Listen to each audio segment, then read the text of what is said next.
A Bíblia está repleta de histórias de mulheres que, com sua fé e entrega a Deus, impactaram gerações.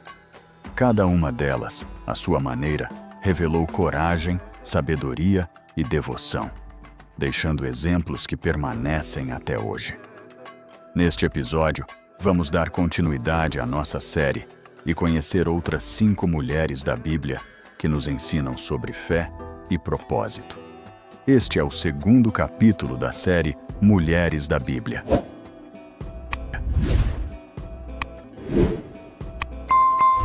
Sara. Sara, originalmente chamada Sarai, nasceu em Ur dos Caldeus, na região da Mesopotâmia, conforme a tradição bíblica. Esposa de Abraão, é descrita como uma mulher de grande beleza, mas também marcada pela esterilidade. Ainda assim, destacou-se como companheira fiel, compartilhando com seu marido experiências e provações ao longo da vida. Sara casou-se com Abrão em Ur dos Caldeus.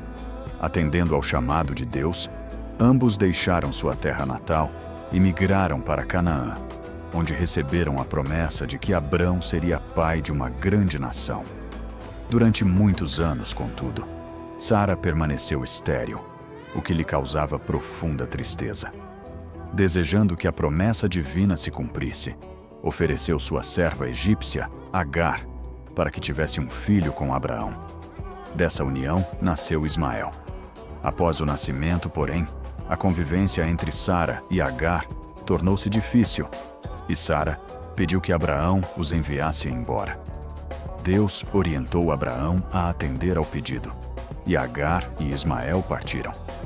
Quando Abraão tinha 99 anos, Deus mudou o nome de Sarai para Sara, que significa princesa, como sinal de que dela surgiria uma nação real e abençoada. Deus prometeu que, mesmo em idade avançada, cerca de 90 anos, Sara teria um filho. Ao ouvir isso, ela riu, pois lhe parecia impossível engravidar.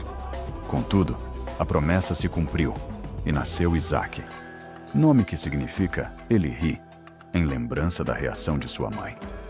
Sara faleceu aos 127 anos, em Hebrom, na terra de Canaã, sendo a única mulher na Bíblia cuja idade ao morrer é registrada.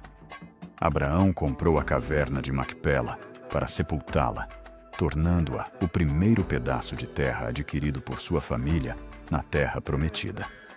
Sara é lembrada como uma mulher de fé, que enfrentou longas dificuldades, mas viu a promessa de Deus se cumprir em sua vida, tornando-se mãe do povo escolhido. Sua história permanece como exemplo de paciência, confiança e esperança nas promessas divinas. Lia. Lia nasceu em Padã Arã, na Mesopotâmia. Era filha de Labão e irmã mais velha de Raquel. Por ser filha do irmão de Rebeca, mãe de Jacó, Lia era tia de Jacó em 2º grau. A ligação de Lia com Jacó começou quando ele foi morar na casa de Labão e se apaixonou por Raquel, sua irmã mais nova. A Bíblia descreve Lia como tendo olhos meigos, ou sem brilho, dependendo da tradução, em contraste com Raquel, que era formosa de porte e de aparência. Jacó trabalhou 7 anos para se casar com Raquel, mas no dia do casamento, Labão o enganou, entregando Lia como esposa, sob a justificativa de que a filha mais velha deveria casar-se antes da mais nova. Jacó só percebeu o engano na manhã seguinte. Uma semana depois, casou-se também com Raquel, mediante a promessa de trabalhar mais 7 anos para Labão. Apesar de não ser a esposa preferida de Jacó, Deus viu que Lia era desprezada e abriu seu ventre, enquanto Raquel permaneceu estéril por um tempo. Lia teve 7 filhos: Rúben, Simeão, Levi, Judá, Issacar, Zebulon e Diná, sua única filha. Além disso, deu sua serva Zilpa a Jacó como concubina, da qual nasceram Gade e Azer.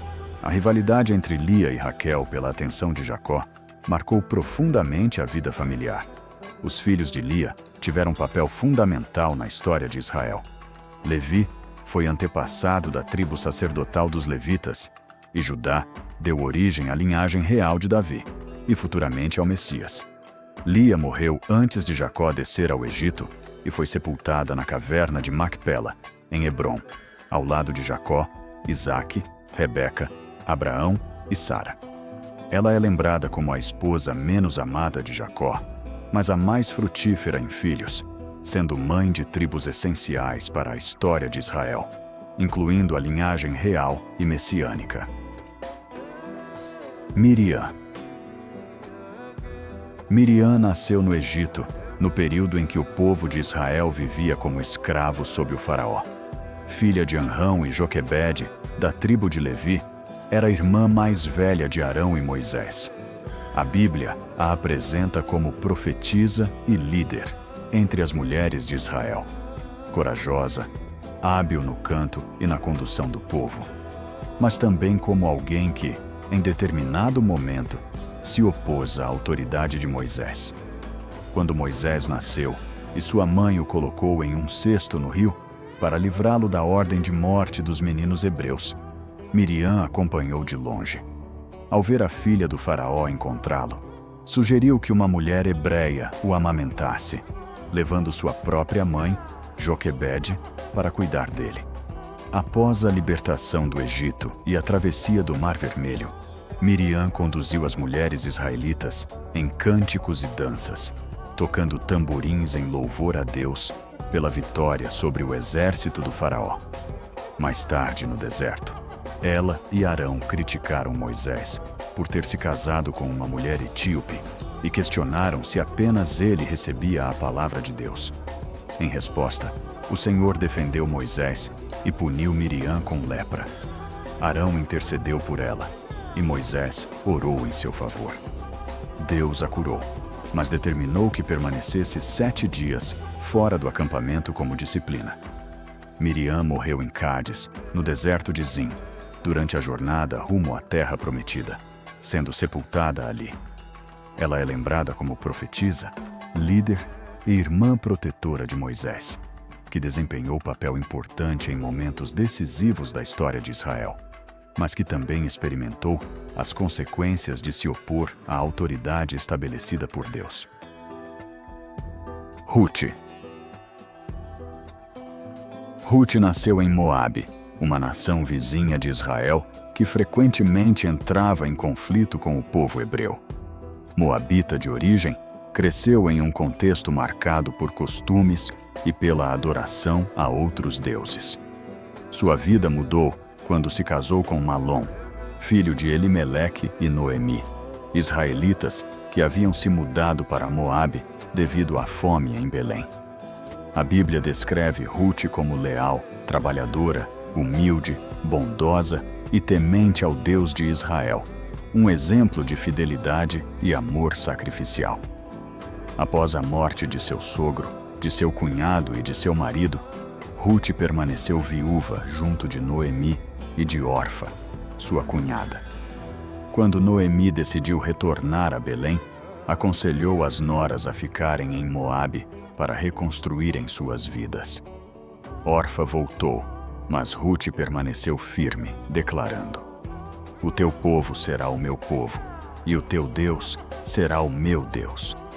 Em Belém, Ruth sustentou a si mesma e a Noemi colhendo espigas nos campos, prática permitida pela lei de Israel em favor dos pobres.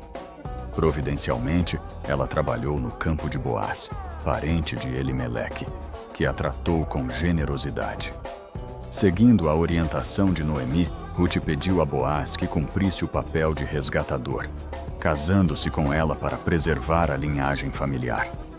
Boaz aceitou, após cumprir os requisitos legais, e se casou com Ruth. Dessa união nasceu Obed, que se tornou avô do rei Davi, inserindo Ruth na genealogia de Jesus Cristo. A Bíblia não registra detalhes sobre sua morte ou sepultamento. Ruth é lembrada como símbolo de lealdade, fé e redenção, mostrando que a graça de Deus alcança pessoas de todas as nações e as integra plenamente em seu plano eterno. Ana. A Bíblia não registra o local exato do nascimento de Ana, mas sabemos que ela viveu em Ramá, na região montanhosa de Efraim, em Israel. Esposa de Elcana, Ana compartilhava o casamento com Penina, que tinha filhos, enquanto ela permanecia estéril. Essa condição a entristecia profundamente, pois o desejo de ser mãe fazia parte de seu coração e da sua fé.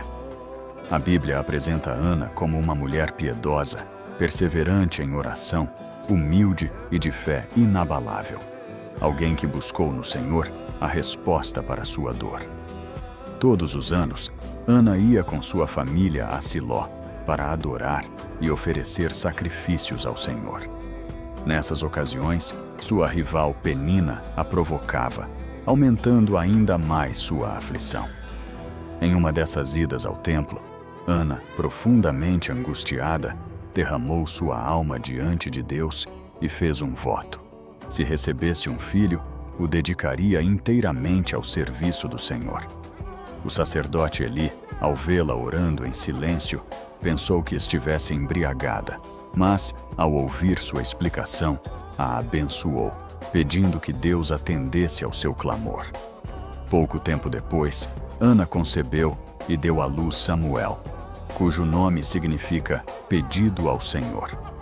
Fiel ao voto que havia feito, quando Samuel ainda era pequeno, Ana o levou ao templo e o entregou para servir sob os cuidados de Eli. Mesmo assim, continuou demonstrando cuidado maternal, levando-lhe todos os anos uma túnica nova. Em seguida, Deus abençoou Ana com outros filhos e filhas.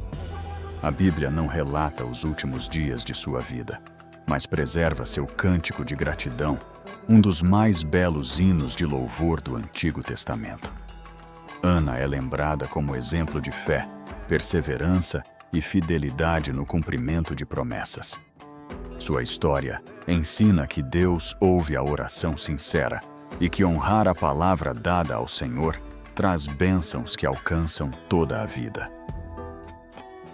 As experiências dessas mulheres nos mostram que a fé verdadeira ultrapassa gerações e permanece firme diante de qualquer desafio.